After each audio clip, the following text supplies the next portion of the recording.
Again welcome back to our channel in the stranger. हमारा topic अभी last में हमने पढ़ा था 2 वीडियोस पहले। फोटोसिंथेसिस को हमने स्टार्ट किया। सबसे पहले फोटोसिंथेसिस के बेसिक्स के बारे में स्टडी किया, देन फोटोसिंथेसिस के एक्सपेरिमेंट पढ़े डिफरेंट।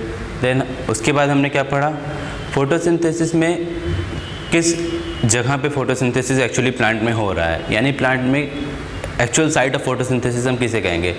जानते हैं हम प्लांट्स में फोटोसिंथेसिस लीव्स में होता है। लीव्स में कहाँ, क्लोरोप्लास्ट के अंदर फोटोसिंथेसिस होता है। देन हमने क्या पढ़ा, क्लोरोप्लास्ट का स्ट्रक्चर पढ़ा था। उसके बाद that is a double membrane bound structure. Then उसी में थैलेकॉइड्स प्रेजेंट होते हैं, ग्रेना प्रेजेंट होते हैं, लिक्विड पार्ट को स्ट्रोमा बोलते हैं। फिर क्लोरोप्लास्ट में डिवीजन ऑफ लेबर, एनसीईआरटी की बिल्कुल ही अच्छी सी लाइन लिखी हुई है, division of labour. Division of labour हमने पढ़ा कि डिवीजन ऑफ लेबर बोलते क्यों हैं। ऐसा इसलिए हम लोग बोल रहे थे क्योंकि क्लोरोप्लास्ट को हम अलग अलग फंक्शन असाइन कर रखा था। क्लोरोप्लास्ट के अलग अलग पार्ट को हमने अलग अलग फंक्शन असाइन कर रखा था। मेम्ब्रेनस पार्ट यानी थैलेकॉइड और स्ट्रोमा लैमेलिया को अलग पार्ट अलग फंक्शन असाइन किया गया था, और जो लिक्विड पार्ट था हमारा यानी स्ट्रोमा, वहाँ पे अलग फंक्शन उसको रखा गया था। मेम्ब्रेनस पार्ट में हमारा लाइट रिएक्शन हुआ था। लाइट रिएक्शन फिर से एक बार रिपीट करना चाहूँगा, लाइट रिएक्शन हम उसे बोलते हैं जो लाइट की प्रेजेंस में हो रहा है, या उसी को हम बोलते हैं फोटोकेमिकल फेज़। वहाँ पे क्या बन रहा था, लाइट रिएक्शन का प्रोडक्ट हमारा क्या था, ATP और NADPH2 था। बिल्कुल हमने अभी लास्ट में ही देखा था वीडियो में। देन डार्क रिएक्शन हम किसे बोलते हैं, डार्क रिएक्शन ऐसे रिएक्शन को बोलते हैं जो लाइट रिएक्शन के प्रोडक्ट पर डिपेंड कर रहा हो। डार्क रिएक्शन डार्क में नहीं होता है, कई बार ये चीज़ें मैंने रिपीट की हैं। डार्क रिएक्शन डार्क में नहीं होता है, वो लाइट रिएक्शन पे डिपेंड करता है, इस वजह से उसे डार्क रिएक्शन बोला गया बाद में।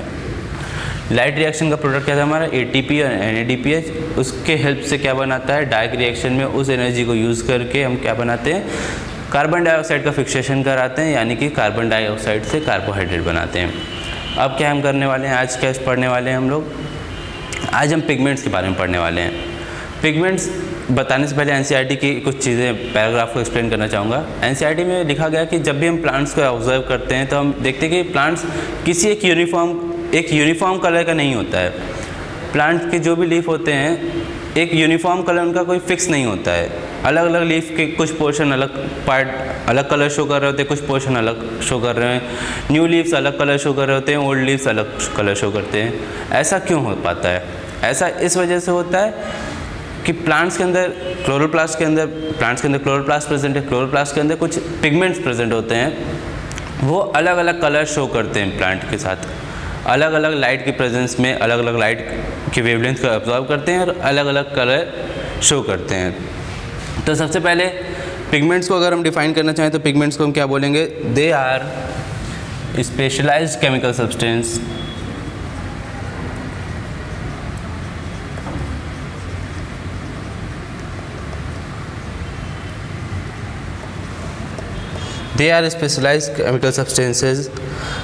having ability to absorb specific wavelength of light. They are specialized chemical substances which have ability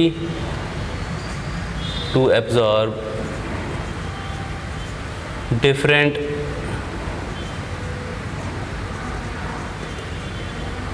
wavelength of light.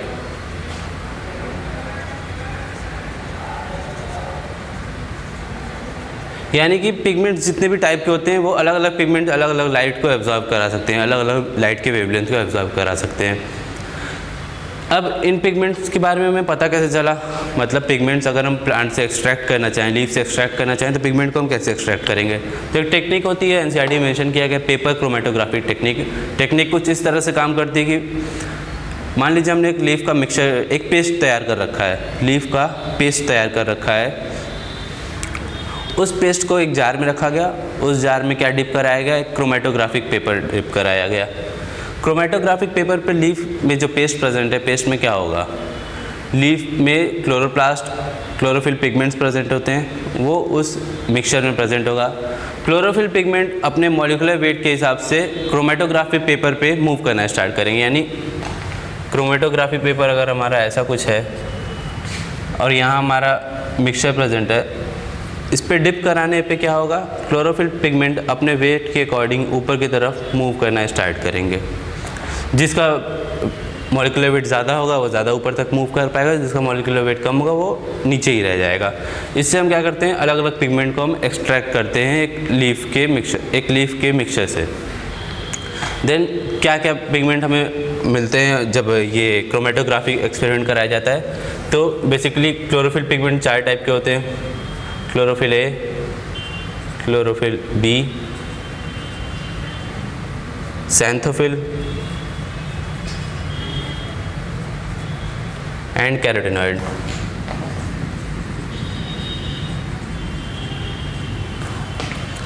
अभी हम इसके बारे में आगे वीडियो के आगे वाले सेक्शन में काफ़ी डिटेल में पढ़ेंगे। इन तीनों को साथ में बोलते हैं एंटीना मॉलिक्यूल,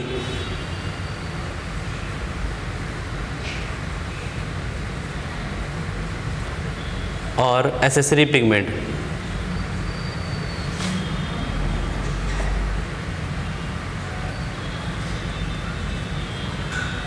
और क्लोरोफिल ए को हम बोलते हैं chief photosynthetic pigment, chief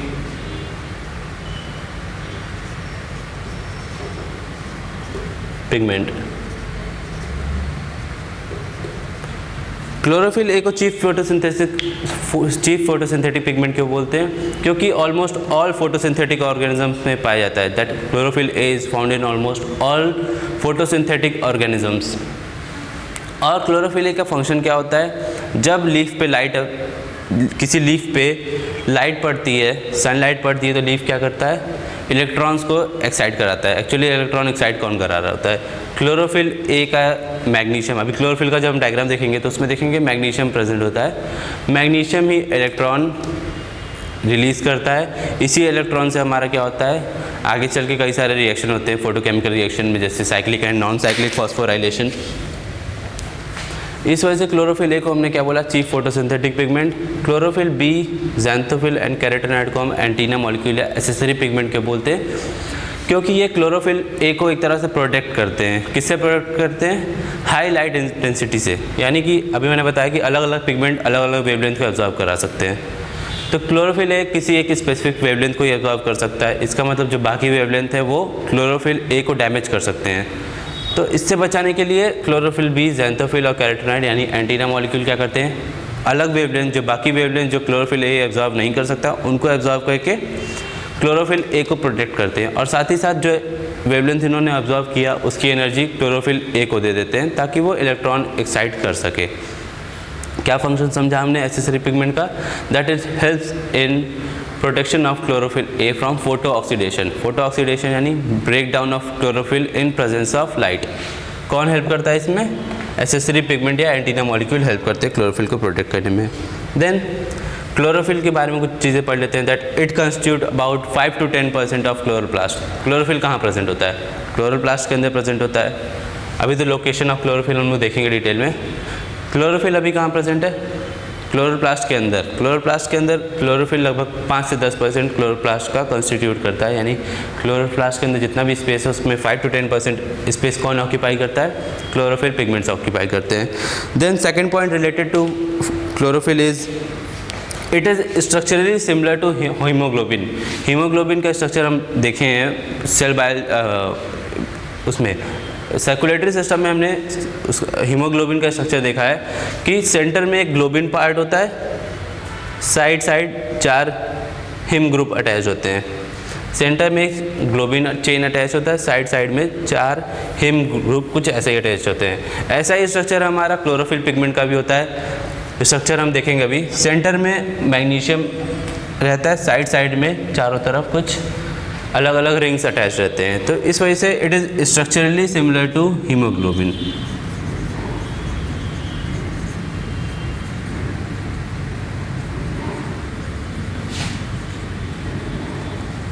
It is structurally similar to hemoglobin. Then next point, it is soluble in organic solvents. Chlorophyll किस में सॉल्यूबल है, ऑर्गेनिक सॉल्यूएंट्स में। क्लोरोफिल होता क्या है, एक तरह का लिपिड मॉलिक्यूल होता है, लिपिड मॉलिक्यूल होता है। तो इस वजह से किस में सॉल्वेंट सॉल्यूबल है, ऑर्गेनिक सॉल्वेंट्स में।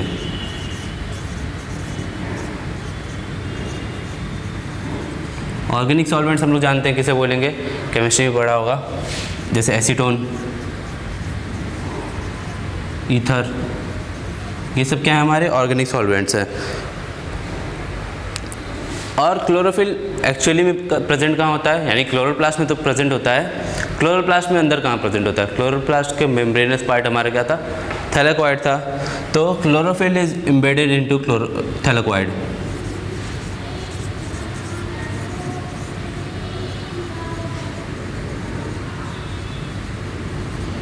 क्लोरोफिल हमारा कहाँ प्रेजेंट है, थैलेकोइड के अंदर प्रेजेंट है। Then location of chlorophyll, location of chlorophyll, अगर हम प्लांट में डिफाइन करना चाहें तो क्लोरोफिल को कहाँ बताएंगे। क्लोरोफिल कहाँ प्रेजेंट होगा, प्लांट्स में, प्लांट्स में कहाँ, प्लांट्स की लीफ में, लीफ में कहाँ, मेसोफिल सेल में, मेसोफिल सेल में ऐसा क्या प्रेजेंट होता है, क्लोरोप्लास्ट प्रेजेंट होता है। देन क्लोरोप्लास्ट के अंदर कहाँ प्रेजेंट होगा, थैलेकोइड्स में।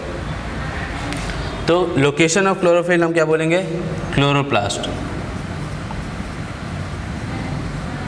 क्लोरोप्लास्ट में कहाँ, ग्रेना में। ग्रेना किसको बोलते हैं हम लोग, ग्रुप ऑफ थैलेकोइड को, तो ग्रेना के अंदर कहाँ होगा, थैलेकोइड। थैलेकोइड के अंदर एक स्पेसिफिक स्पेस होता है, उसे हम बोलते हैं क्वांटाजोम्स। एक्चुअली में फोटोसिंथेटिक यूनिट यही होता है हमारा, क्वांटाजोम्स। थैलेकोइड में हमने क्या देखा, क्वांटाजोम्स प्रेजेंट होते हैं, इसी के अंदर क्लोरोफिल पिगमेंट प्रेजेंट होता है। तो क्वांटाजोम्स को हम क्या बोलते हैं, फोटोसिंथेटिक यूनिट।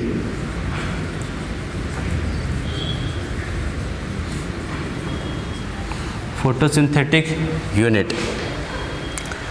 क्वांटाजोम्स के अंदर हमारे क्या है, क्लोरोफिल पिगमेंट्स। लगभग ईच क्वांटाजोम्स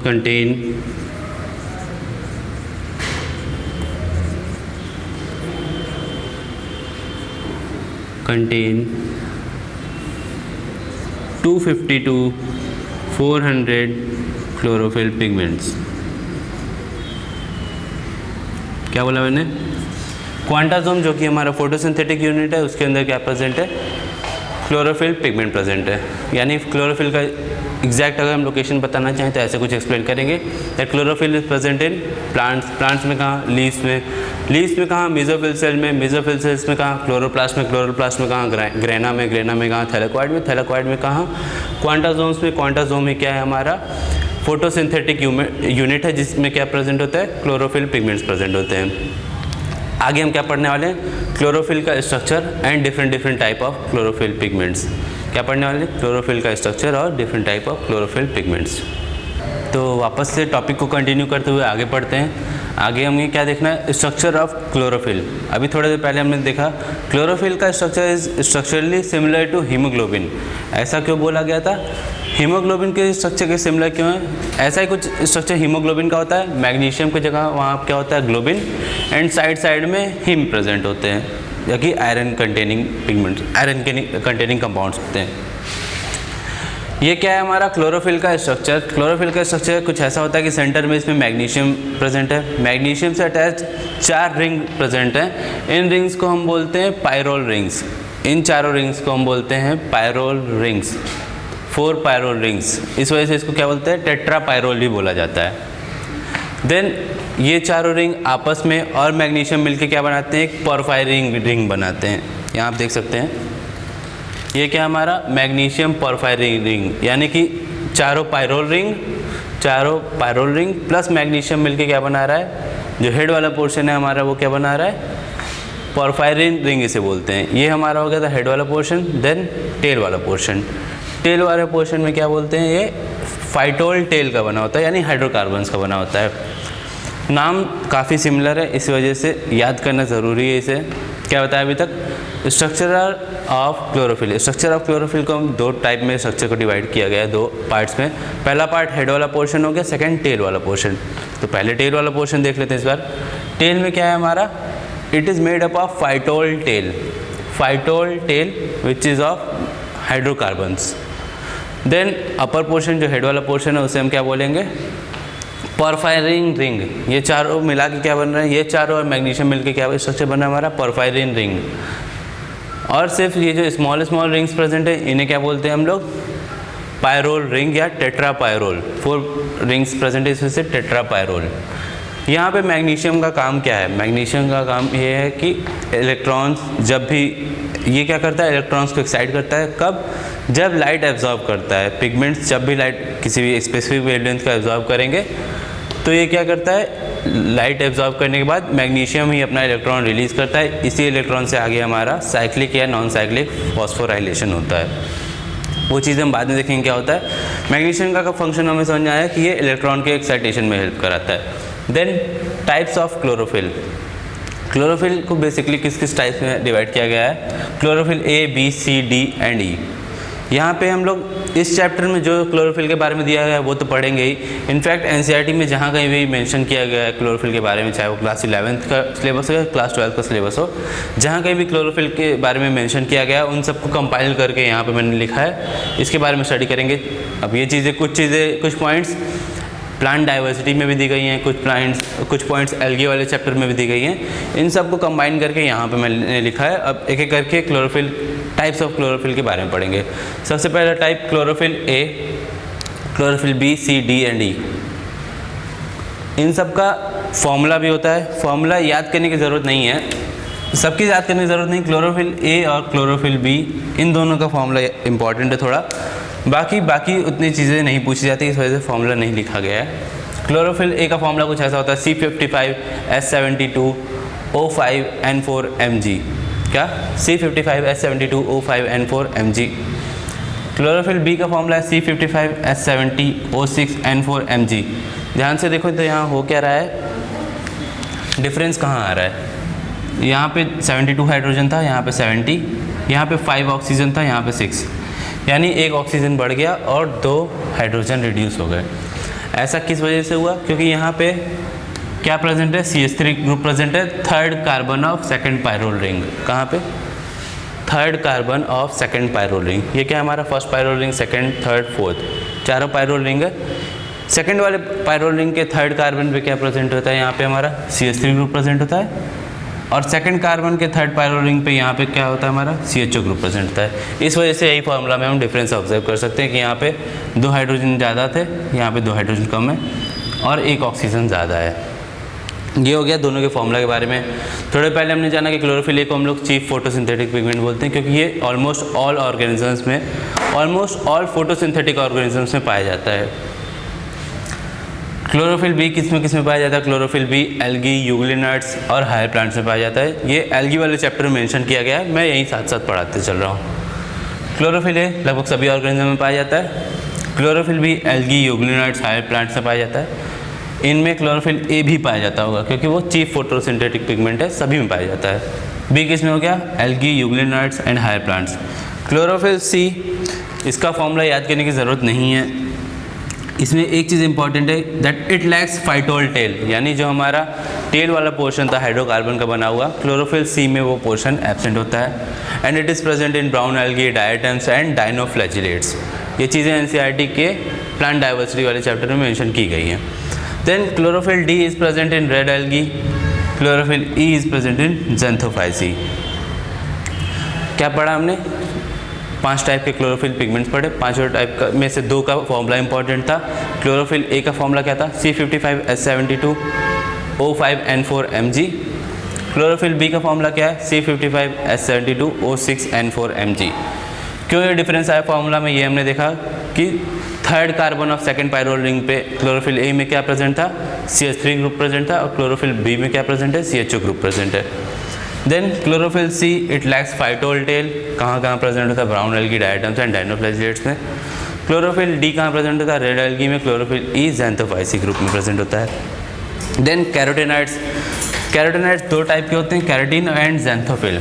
कैरोटीन नाम से समझ में आ रहा है हमें, कहाँ प्रेजेंट होगा? कैरेट्स में प्रेजेंट होगा। कैरोटीन क्या है?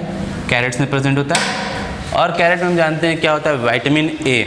कैरेट्स में कौन सा विटामिन प्रेजेंट होता है? विटामिन A प्रेजेंट होता है। सो कैरोटीन ही क्या है हमारा? Precursor of vitamin A। Precursor of vitamin A। हम लोग जानते हैं विटामिन A की डिफिशियंसी से क्या होता है? नाइट ब्लाइंडनेस होता है। इसीलिए कहा जाता है कैरेट ईट करने से क्या होता है? विटामिन A सफिशिएंटली हमें हमारी बॉडी को मिलता चलता है। डिफिशियंसी से, विटामिन A की डिफिशियंसी से कौन सी डिजीज़ होती है? Night blindness. नाइट ब्लाइंडनेस, एक और डिजीज़ आती है ऐसे ही कुछ कलर ब्लाइंडनेस करके। विटामिन ए तो किसकी वजह से होता है, नाइट ब्लाइंडनेस किसकी वजह से होता है, विटामिन ए की वजह से। कलर ब्लाइंडनेस एक एक्स लिंक रिसेसिव डिजीज़ है। कलर ब्लाइंडनेस कैसी डिजीज़ है, एक्स लिंक रिसेसिव डिजीज़ है। क्लास 12 में ये चीज़ हमें पढ़ना है। कलर ब्लाइंडनेस एक एक्स लिंक रिसेसिव डिजीज़ है, और नाइट ब्लाइंडनेस किसकी वजह से होता है, विटामिन ए के डिफिशियंसी से होता है। विटामिन ए का प्रिकर्सर कौन है, कैरोटीनॉइड। लास्ट क्या है, ज़ैंथोफिल। ज़ैंथोफिल किस में पाया जाता है, ब्राउन एल्गी में। इन दोनों का फॉर्मूला भी यहाँ लिखा गया है। फॉर्मूला याद करना उतना इंपॉर्टेंट नहीं है, फॉर्मूला सिर्फ क्लोरोफिल ए और क्लोरोफिल बी का याद कर ले, वो इनफ होगा हमारे लिए। ये था हमारा क्लोरोफिल का structure, head and tail portion. बड़े वाले रिंग को पर्फाइड रिंग बोलते हैं, स्मॉल रिंग जो उसमें चारों प्रेजेंट है उन्हें क्या बोलते हैं, पायरोल रिंग, एंड जो टेल वाला पोर्शन है उसे फाइटोल टेल। तीनों ही नाम पी से स्टार्ट होते हैं, इस वजह से काफ़ी कन्फ्यूजिंग है, इसे याद करना इम्पॉर्टेंट है कि किसे पर्फाइड रिंग बोलते हैं, किसे पायरोल रिंग, किसे phytol tell.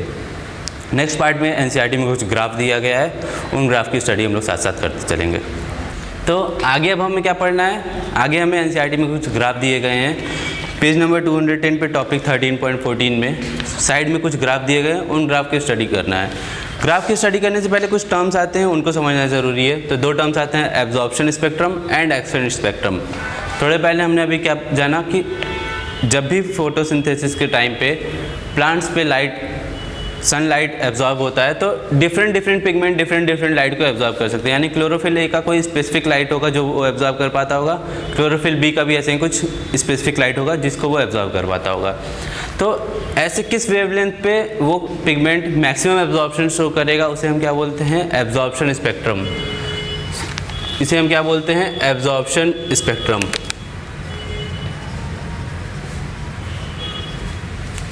When Vibgyor is given to a pigment, then at which pigment show maximum absorption?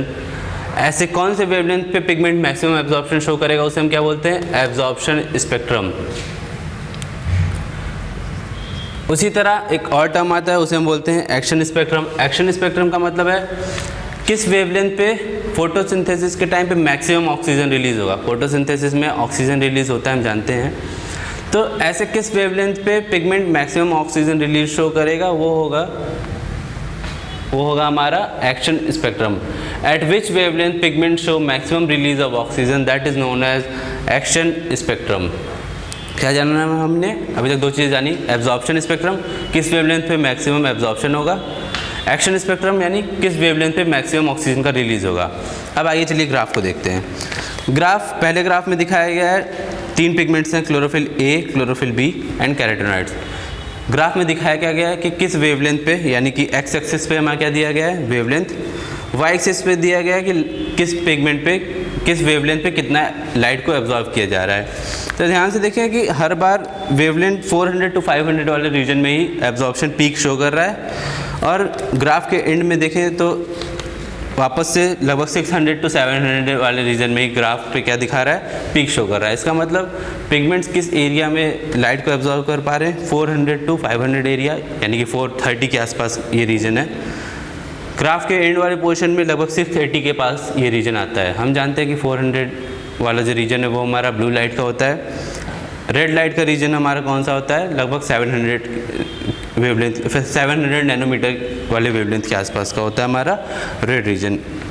इसका मतलब हमारे अभी तक क्या देखा, एब्जॉर्प्शन स्पेक्ट्रम हमारा ब्लू रीजन में ज़्यादा हो रहा है, यानी ब्लू रीजन में ज़्यादा लाइट एब्जॉर्ब हो पा रहा है, ज़्यादा वेवलेंथ, और रेड रीजन में उससे थोड़ा कम। यानी अगर पीक हम शो करना चाहें तो ब्लू और रेड रीजन में दोनों को आपस में कंपेयर करें तो ब्लू रीजन में ज़्यादा हो रहा है, रेड रीजन में कम हो रहा है। सेकंड ग्राफ में क्या दिखाया गया, हमारा एक्शन स्पेक्ट्रम दिखाया गया। एक्शन स्पेक्ट्रम अभी हमने पढ़ा, एक्शन स्पेक्ट्रम वो होता है कि जिस वेवलेंथ पे पिगमेंट मैक्सिमम ऑक्सीजन का रिलीज शो करे।